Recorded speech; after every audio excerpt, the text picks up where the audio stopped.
Tenía un recibo de un compañero que seguramente estaba por ahí. Datos de agente de retención. Apellido y nombre, denominación, Transportes El Cholo. Quit número 30.654-18363-6. Domicilio, calle Buenas, número 2101, localidad Lanús, provincia de Buenos Aires. Datos del sujeto retenido. Apellido y nombre, Chazarreta Humberto Aníbal. ¿Está por ahí Chazarreta? Chazarreta Humberto Aníbal. Impuesto a las ganancias, rentas de trabajo personal bajo relación de dependencia, recibo de sueldo número tanto en el mes de marzo, febrero, 1.164,93 por mes. Por mes.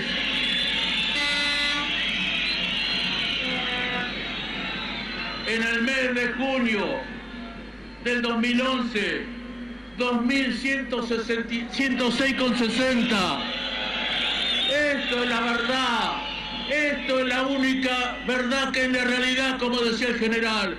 Y no los datos que presumo que son erróneos. No creo que se hagan con mala voluntad.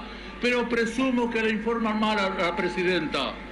Por eso, compañeros, hay alrededor de 2 millones de trabajadores que le descuentan el mínimo no imponible. Y yo le pongo algunos casos en particular, como es nuestra organización gremial y como hay otras tantas organizaciones gremiales.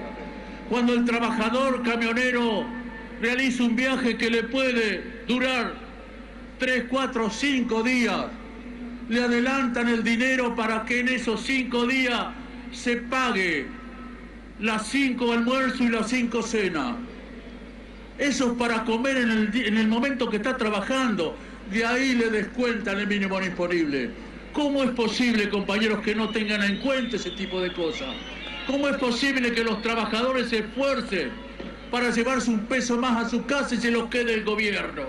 ¿Cómo es posible eso? ¿Cómo es posible que además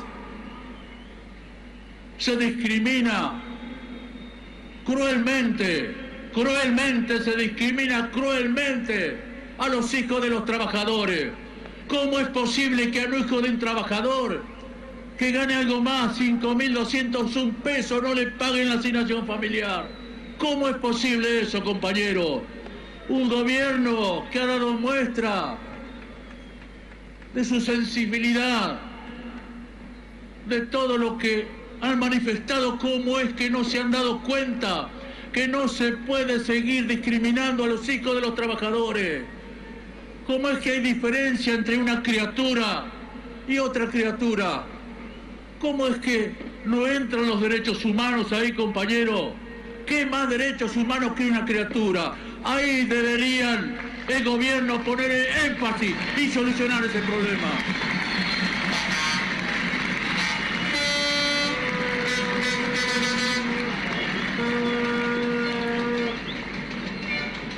Nosotros creemos, compañeros, que la incorporación de algo más de 2 millones de jubilados al sistema que no tenían aportes por lo sufrido en la década del 90, etcétera.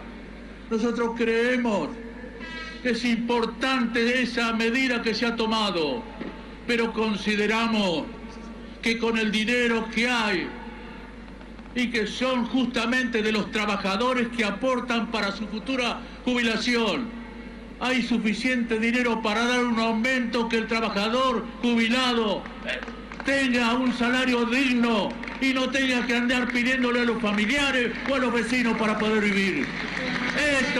Estas son políticas de derechos humanos, compañeros.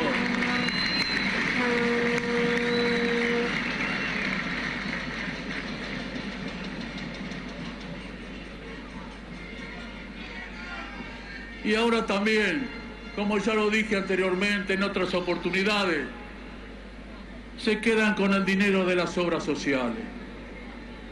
Se quedan con el dinero de ustedes, porque no es de la organización y del sindicato, son de los trabajadores que ustedes aportan para tener mejor obra social y más amplia.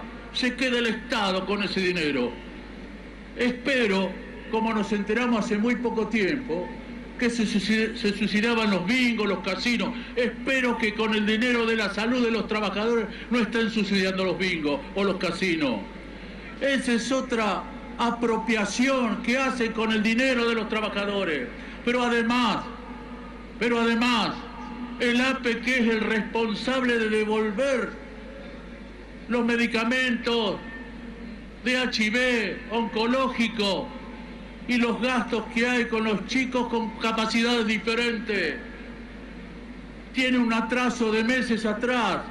Concretamente, a nuestra organización nos deben más de 70 millones de pesos. Es el dinero para poder cubrir los medicamentos especiales de todos nuestros trabajadores, y el gobierno se lo queda. ¿Y cómo es posible? ¿No es extorsión eso? ¿No es una extorsión que se quede con el dinero de los trabajadores y le prometa a algunos dirigentes que si te alejas del negro Moyano vas a tener soluciones en tu obra social? Porque las presiones que reciben muchos dirigentes no se puede entender. No se puede entender las presiones y la amenaza que reciben los dirigentes. No se puede entender, compañeros, que en un gobierno supuestamente democrático se actúe de la forma que se actúa. Yo no puedo decirle cuáles son los compañeros que han sido apretados, pero hay muchos compañeros que directa o indirectamente los presionan para que se alejen del negro Moyano. Y seguro, se lo digo con conocimiento de causa porque me han llamado, muchos dirigentes no han venido a la plaza porque han sido presionados y apretados para que no vengan a la plaza. Pero se equivocan, porque los dirigentes no han venido, pero los trabajadores de estos dirigentes están, la mayoría de los trabajadores.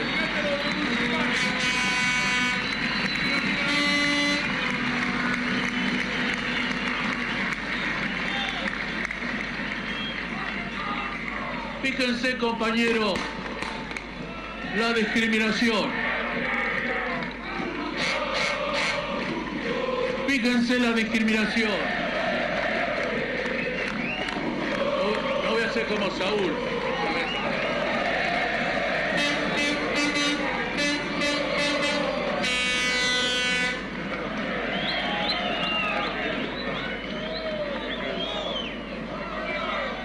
Fíjense, compañero, la discriminación. Hay un hincheboca, suerte hoy. Fíjense la discriminación, compañero. Y fundamentalmente se hace de la cartera de trabajo. Fíjense la discriminación. La inmensa mayoría de los trabajadores tenemos la posibilidad de discutir paritaria, de discutir salario.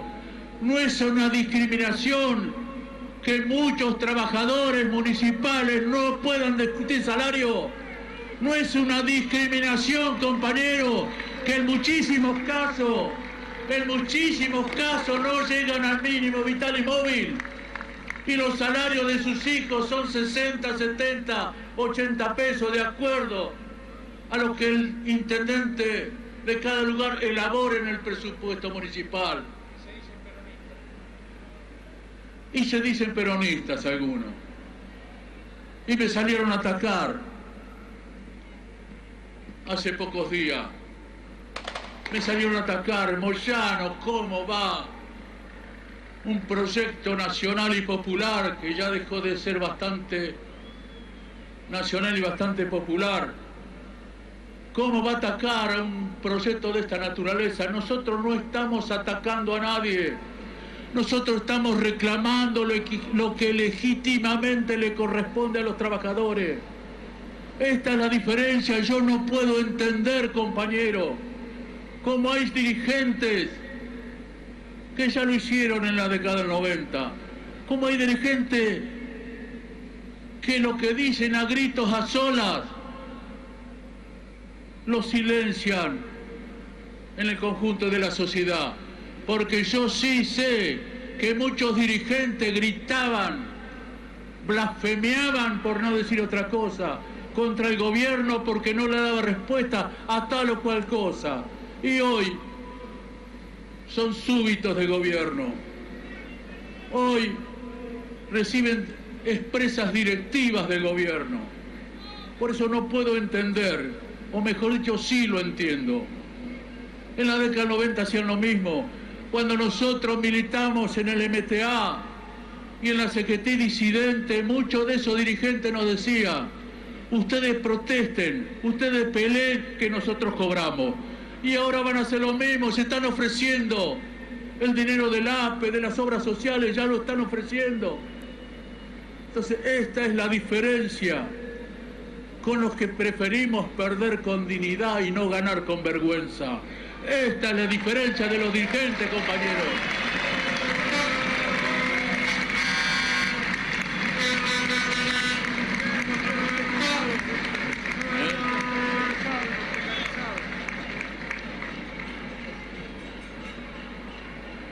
Levantarme si no decir que me arrepentí.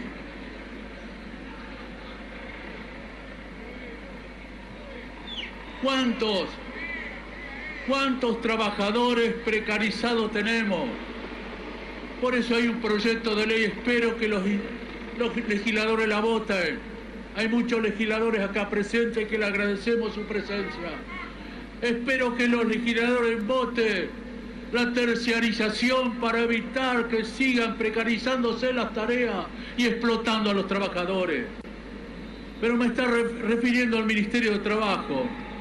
El Ministerio de Trabajo, cuando nosotros declaramos ese paro nacional, que aprovecho la oportunidad para felicitar a los trabajadores camioneros, porque el paro fue el 100%.